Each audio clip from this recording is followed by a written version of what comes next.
इतने खतरनाक लोगों को अपने आसपास देखकर अनिका घबरा जरूर गई थी, मगर उसने अपना डर अपने चेहरे पर आने नहीं दिया था। जब बाहर खड़े आदमी ने फिर से गाड़ी की विंडो पर नॉक किया, तो बड़े ही आराम से अनिका ने सामने खड़े आदमी से पूछा, क्या बात है, इस तरह मेरा रास्ता क्यों रोका है? जो आदमी इस वक्त अनिका की विंडो के सामने खड़ा था, उसके चेहरे पर एक लंबा सा निशान बना हुआ था। गाड़ी से बाहर निकलो अभी। आदमी के इस तरह के बर्ताव को देखकर अनिका को समझ नहीं आ रहा था कि आखिर इस प्रकार का आदमी रोहित के इतने शानदार विला में कर क्या रहा था। क्या आप मुझे बता सकते हैं कि ये सब क्या हो रहा है और मुझे इस तरह रोका क्यों जा रहा है? हमारा मकसद है मारवा का बच्चा, और किसी तरह के झमेले में नहीं फंसना है हमें। उस आदमी के मुंह से ये बात सुनकर अब अनिका का डर उसके चेहरे पर भी साफ नजर आने लगा था। अनिका इतना समझ चुकी थी कि ये लोग रोहित मारवा के आदमी नहीं थे, बल्कि विला में जबरदस्ती घुस आए कुछ गुंडे थे। क्या आप रोहित मारवा के बेटे की तलाश में यहाँ आए हो? तभी उस आदमी ने अनिका की बगल में बैठी रिया की ओर देखते हुए कहा, हाँ, और मैं अपना टारगेट कभी छोड़ता नहीं हूँ मैडम। अगर तुम अपना भला चाहती हो तो तुम्हें पता है कि तुम्हें क्या करना है। उस बच्चे को मेरे हवाले कर दो और हम तुम्हें जाने देंगे, वरना एक बात ध्यान से सुन लो, अगर बीच में तुमने कोई भी चालाकी करने की कोशिश की तो ना ये बच्चा बचेगा ना तुम। रिया की ओर देखकर विंडो के पास खड़ा हुआ बदमाश अपने चेहरे पर एक खतरनाक सी स्माइल देकर कहने लगा, हमसे बचने के लिए लड़कियों के कपड़े पहनकर बैठ गया है। ये तो अच्छा हुआ कि मैंने पहले से तस्वीर देखकर रखी थी, वरना तो हमें चकमा देकर ये लोग निकल जाते और हमें पता ही नहीं चलता कि कार में कोई लड़की नहीं बल्कि रोहित मारवा का बेटा बैठा है। अपने हाथों से अनिका का चेहरा पीछे हटाते हुए उस आदमी ने अपने गंदे और बड़े हाथ रिया की ओर लंबे किए।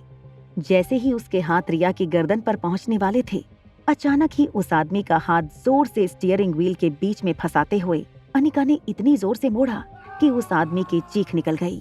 अनिका ने रिया से कहा, रिया बेटा, एक काम करो, तुम गाड़ी के पीछे की सीट पर जाकर बैठ जाओ और अपना कोई भी पसंदीदा गाना गाओ, और हाँ, अपनी आंखें बंद रखना। जब तक मम्मा ना कहे तब तक अपनी आंखें खोलना मत। अपनी मम्मा की बात सुनते ही रिया तुरंत कार की बैक सीट में जाकर बैठ गई। फिर रिया अपनी आंखें बंद करके अपनी फेवरेट नर्सरी राइम गाने लगी। रिया को पता था कि आज उसकी मम्मा उन बदमाशों का वो हाल करने वाली थी कि आइंदा कभी वो उसके भाई आर्यन को देखने की जुर्रत नहीं करेंगे। थोड़ी देर बाद जब रिया की नर्सरी राइम खत्म हो गई, उसने फिर से हिम्मत करके हल्के से अपनी आंखें खोली। आसपास सब कुछ लगभग शांत हो चुका था। बस जब रिया ने जमीन की ओर देखा तो 7 से 8 हट्टे कट्टे वजनदार बदमाश जमीन पर बिल्कुल छोटे बच्चे की तरह आवाज करते हुए रेंग रहे थे। डरावना सा आदमी वो इस हालत में भी नहीं था कि वो जमीन पर लेटकर एक करवट बदल सके। हाँ, कौन हो तुम? वो बदमाश अब तक इतना तो जान चुके थे कि ये खूबसूरत सी नाजुक सी दिखने वाली लड़की कोई आम लड़की नहीं थी। अनिका मुंह कटे बदमाश के पास जाकर अपने दोनों हाथ फोल्ड करके खड़ी रह गई। फिर उसे बिना देखे अनिका ने उससे कहा, मैं ज्यादा बोलूंगी नहीं और टाइम भी नहीं वेस्ट करूंगी, लेकिन तुम्हें पता है कि अगर मुझे मेरे सवाल का जवाब नहीं मिला तो मैं क्या कर सकती हूँ? इसलिए मैं जो कुछ भी पूछूंगी वो ध्यान से सुनो और मेरी बात का जवाब दो। जमीन पर लेटा हुआ बदमाश इतनी बुरी हालत में था कि अब अगर अनिका ने उसे जरा सी भी चोट पहुंचाई तो वो अभी अपना दम तोड़ देगा। क्या नाम है तुम्हारा? बग्गा नाम है मेरा। कहाँ रहते हो और तुम्हारी फैमिली में कौन कौन है? बग्गा ने अनिका के हर सवाल का जवाब देना शुरू कर दिया था। बग्गा के मुंह से उसके जवाब सुनते हुए अनिका ने अपनी जेब से अपना फोन निकाला और एक प्राइवेट वेबसाइट पर जाकर उसने कुछ टाइप करना शुरू कर दिया। थोड़ी ही देर में जमीन पर लेटे बदमाश की पर्सनल इंफॉर्मेशन अनिका की मोबाइल फोन पर फ्लैश होने लगी थी। जब अनिका ने मोबाइल पर फ्लैश हो रही बग्गा की सारी इंफॉर्मेशन उसकी आंखों के सामने रखी तो अनिका के मोबाइल पर अपनी पूरी जन्म कुंडली देखकर बग्गा हैरान रह गया। इस बार अनिका ने बग्गा की आंखों में आंखें डालते हुए उसकी तरफ उंगली से इशारा करते हुए उसे वार्न किया, हमारी दुनिया का एक उसूल है कि हम अपने फैमिली मेंबर्स को नुकसान नहीं पहुंचाते। अब इतना ध्यान रखना, रोहित मारवा या उसके बेटे को जरा सी भी खरोंच आई तो वो चोट चाहे किसी ने भी पहुंचाई हो, मैं तुम्हें नहीं छोड़ूंगी। मैं तुम्हारा क्या अंजाम करूंगी ये तुम सोच भी नहीं सकते।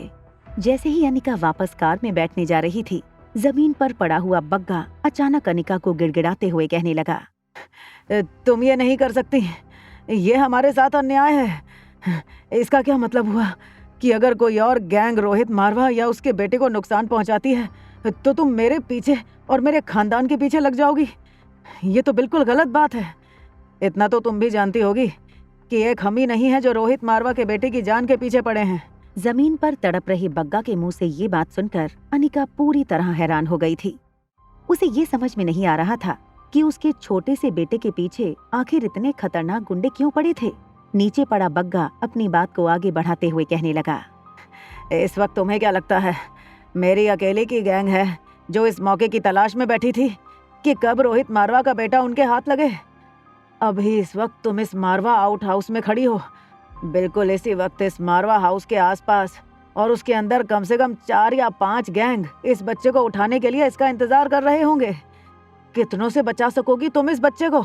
बग्गा की ये बात सुनते ही अनिका ने बग्गा के पास जाकर जोर से उसके मुंह पर एक लात मार दी और फिर अपने एक हाथ से बग्गा का कॉलर पकड़कर अनिका ने बग्गा से पूछा, मुझे बताओ, आर्यन के नाम की सुपारी किसने दी है?